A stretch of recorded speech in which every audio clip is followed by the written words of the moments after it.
Ethan began as we walked toward our separate ways. "I think we make quite the team." "We do have our moments," I agreed, feeling my cheeks warm despite the cool night air. The street lamps cast pools of golden light on the cobblestone path, our shadows stretching and mingling as we strolled.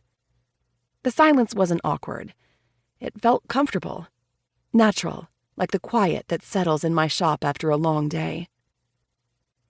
"You really didn't have to walk me home," I said, tucking a stray strand of blue hair behind my ear. Ethan's smile was easy, unrestrained. "I know I didn't have to, but I wanted to."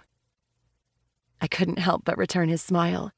There was something about Ethan that put me at ease, something genuine and rare that I hadn't encountered in a long time. As we approached my doorstep, the air seemed to thicken with something unspoken, a current of electricity that buzzed from the soles of my feet to the tips of my fingers. I fumbled with my keys, suddenly aware of his proximity as I unlocked the door. The door swung open and I turned to face him. "Thanks for dinner," I said softly. "It was really nice." "It was," he agreed.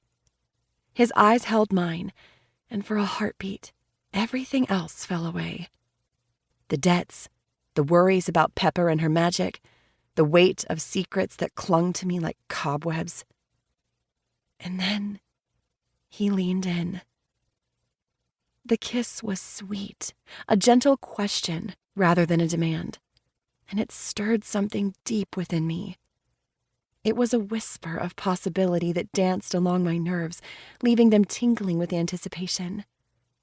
When we finally pulled apart, there was a warmth in his gaze that made me feel seen in ways I hadn't in far too long.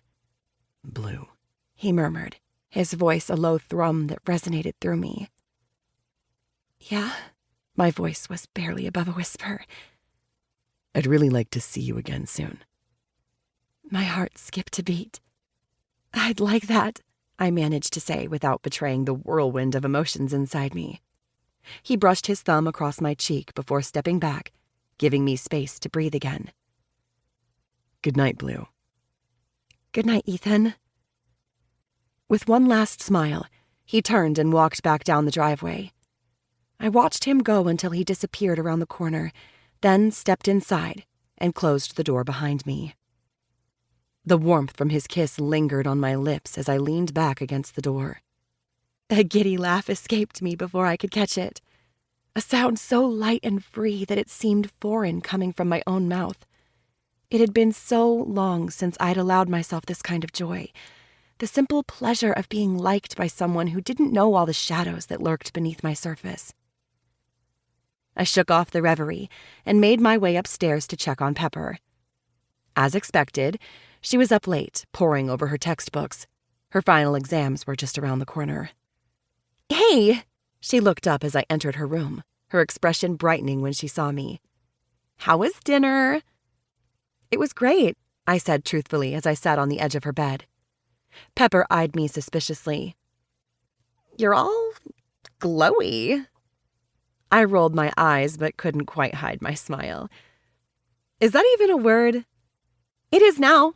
She closed her book with a thud and turned to face me fully. "So? Details!" I hesitated for a moment before diving into an account of our evening, leaving out the kiss because some things felt too delicate to share just yet. Pepper listened intently before sighing dramatically and falling back against her pillows.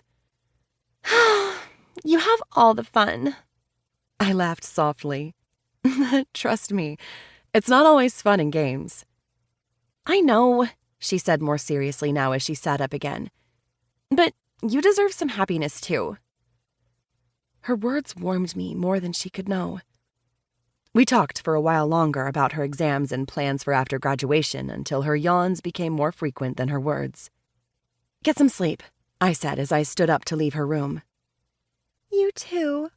Pepper smiled sleepily at me before burrowing under her covers. Back in my own room, with its familiar scent of lavender and vanilla, I changed into pajamas and crawled into bed. But sleep seemed elusive tonight. My mind replayed every moment with Ethan. The sound of his laugh.